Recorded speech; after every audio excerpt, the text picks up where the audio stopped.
All right, so it seems like the gray metal, the shiny metal, is getting some highlights again. It's getting some rage, right? It's getting some nice reviews, some undervalued, most undervalued asset ever comparisons, right? If you guys don't remember, in 2020, what we had is we had a everything bubble go up. I don't know if you guys were in everything on that, but it seems like no matter where you threw your money, you did well.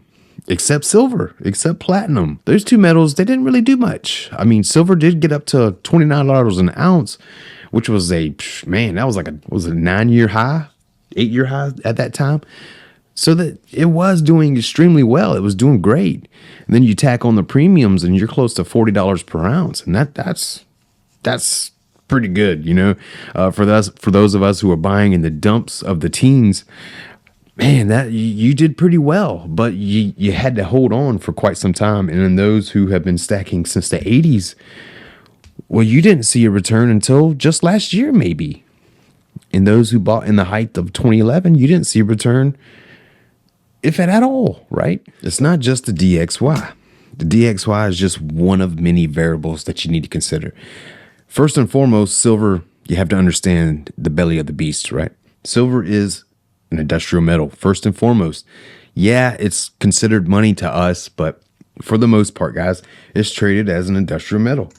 That's why really you don't get any of those big pumps until industry really gets going. So 2020 has taught us one thing, and that was silver hasn't even scratched the surface. It has not reached its potential, right? Since 2011, it just hasn't. So there have been comparisons as well, as this is probably shaping up to be just like 2011, where the DXY index starts going down, and then all of a sudden silver goes up. Well, back then it wasn't an economic boom. It was a lot of intangibles, kind of like what we're dealing with right now. The debt ceiling crisis that was going on back then. You had the DXY trending down. I want to say at the max, it was like 75, 79, somewhere in there. And so silver for like 2-3 weeks, it just pumped, right? I mean, it went crazy.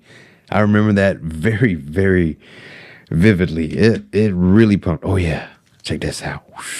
Man, that thing is fire. Woo, that thing is fire. All right, sorry, piece of a collector in me. I couldn't help it.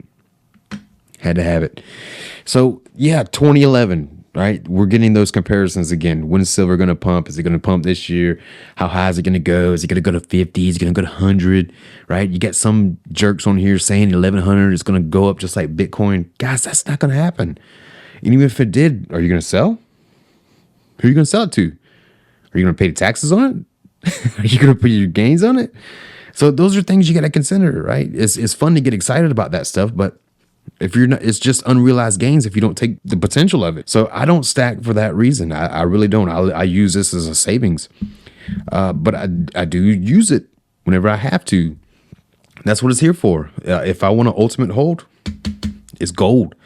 It is that yellow metal. That's really I hold the value of my stack in is gold. I definitely made that switch, but I have been accumulating the silver again because I have to replenish it and I have to get that insurance feeling. That way I don't end up selling my gold whenever there's an opportunity that arises. But if silver does pump this year, you have to think about it. You have to understand something. Are you going to take advantage of it, or are you just going to hold it and you're going to wait another 10, 15 years? Maybe 20, maybe 30. Talk to some old stackers. Ask them some questions and see how they feel about it. You might get a different response, but for most of us, we don't care. We're just going to leave it to our loved ones and leave it at that. What are the things to look out for? Okay, number one, what we got to look out for is we got to look out for China. And the reason why I say we got to look out for China is because they're an industry superpower. They're an industrial superpower. It's just plain and simple. They should be coming back fully online sometime in 2023. There's no question about that. And that in and of itself is going to use a lot of silver. You also have to think what is going on in India. Now, India has been buying a lot of silver, and there's reason for that. They are going to be a powerhouse themselves. So it's going to be between China, India, and us as far as who uses the most. And I have no clear winner in this. It doesn't matter to me. What matters to me is what affects the price. Having India, China really coming on strong, that's a good sign for silver. The DXY going down, that's a good sign for silver. Federal Reserve is going to have their meetings on Wednesday. I think it's Wednesday this week. And they're going to raise the interest rates 0.25%. And then they're going to raise it probably another 0.25% sometime after that. So once all of that clears, all right, then you got the landmine that is the summer and the summer doldrums. So it could possibly be in the spring this year, or it could be towards the end of the year. That's historically when you get those nice juicy gains. So over the past 4 or 5 months, I want to say silver's up 30+%, which is pretty good. So naturally, we are headed for a pullback. So be mindful, guys. Whenever everybody's telling you it's about to run, that's usually when the rug pull happens. All right, I'm going to leave you with that today. Don't forget to comment, like, and subscribe, and keep grinding on your stack.